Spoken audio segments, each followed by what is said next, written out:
আচ্ছা, আপনাদের সাথে কি এমন হয় যে অনেক ভিডিওতে ভয়েস কী দিয়ে শুরু করবেন সেটা বুঝতে পারেন না?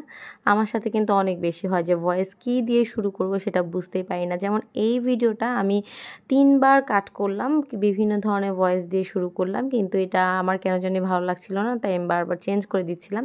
আসলে আমি সবসময় চেষ্টা করি আমি আমার কথা দ্বারা কাউকে যেন কোনোভাবে কষ্ট না দিই। অনেক বেশি ভাবি দেখে এতবার আসলে চিন্তাভাবনা করে করতে হয়। কিন্তু আমি দেখেছি আমি যতটা ভাবি কিন্তু আমাকে যারা কমেন্ট করে আমি আসলে এত আম মানে এটা দেখে আমি একটু কষ্টই পেয়েছি যে যারা কমেন্ট করে তারা শুধু একেকটা মানে কোনো কারণ নেই কিন্তু একেকটা দোষ ধরে একেকটা আজে-বাজে কমেন্ট করে বসে থাকে। না জেনে না বুঝে কোনো জ্ঞান নেই কিন্তু এটা কমেন্ট করে বসে থাকবে এরকম একটা ব্যাপার-স্যাপার। কিন্তু আমার মনে হয় যে যাকে আমরা চিনি না, জানি না বা যার ব্যাপারে অত কিছু বুঝিও না তাকে এভাবে পাবলিকলি হ্যারাস করার জন্য একটা কমেন্ট করা কতটা যুক্তিসঙ্গত বা মানে কি দরকার সেটা আমি জানি না। হ্যাঁ, ঠিক আছে, কেউ যখন আমাকে অ্যাডভাইস দিতে চান, এখন এখানে অনেকেই বলবেন যে আপনি একটা পাবলিক প্ল্যাটফর্মে আপনি ভিডিও দিচ্ছেন, অবশ্যই আপনাকে মানুষ কমেন্ট করে জানাতে পারে। কিন্তু সেই কমেন্টগুলো যখন আজে-বাজে ইঙ্গিতে দেওয়া হয় বা বাজেভাবে দেওয়া হয় তখন কিন্তু সেটা একদমই ভালো লাগে না। কেউ যদি আসলে আমার কাঙ্ক্ষী হয়ে থাকে তাহলে সে কমেন্ট না করে আমাকে পার্সোনালিও কিন্তু আমার দোষগুলো ধরিয়ে দিতে পারে যদি তার আমার সম্পর্কে আসলেই ভালো কিছু চিন্তা থাকে। তো আমি আসলে এটাই ভাবছিলাম যে আমি কতটা চিন্তা করি যে মানুষকে একটা কিছু অনেক কিছু আমারও খারাপ লাগে, আমার যে ভালো লাগে না তা না।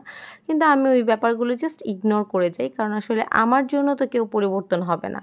তো তারপরেও আমি বলি যদিও আমার কোনো কিছু আপনাদের খারাপ লেগে থাকে আমি আসলে তার জন্য আন্তরিকভাবে দুঃখিত। আর যদি আমার কোনো কিছু খারাপ লাগে তাহলে আপনারা আমাকে আমার পেইজে উম আ আমাকে ইনবক্স করে জানাতে পারেন যে আমার কি দোষ বা কি ভুল ত্রুটি আমি করেছি। যদি সেটা আসলেই ভুল হয়ে থাকে অবশ্যই আমি সেটা শুধরে নেওয়ার চেষ্টা করব।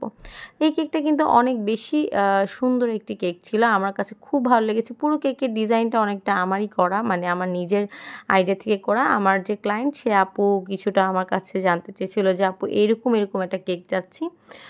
তো তারপর আমরা ২ জন মিলে ডিসকাস করে আমিও বললাম, আপুও বলল, দেন আপুর আমার আইডিয়াটা ভালো লাগলো। তারপর আমরা কেকটার কাজ শুরু করলাম।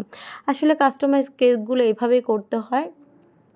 সম্পূর্ণ নিজের ইচ্ছা মতো করা যায় না। এটার মধ্যে আসলে ক্লায়েন্ট যেভাবে করে বলে সেভাবে করেই করতে হয় এবং কাস্টমাইজ কেকগুলোর একটা টেনশন যেটা থাকে যে ফাইনাল লুকটা কেমন হবে।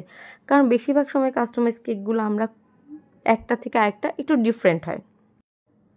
যার ফলে দেখা যায় যে আমাদের সবসময় চিন্তা থাকে যে যেরকমভাবে আমি ভাবছি ঠিক সেরকমভাবে আসলে আমার কেকের লুকটা আসবে নাকি, এটা আমার সবসময় চিন্তা থাকে।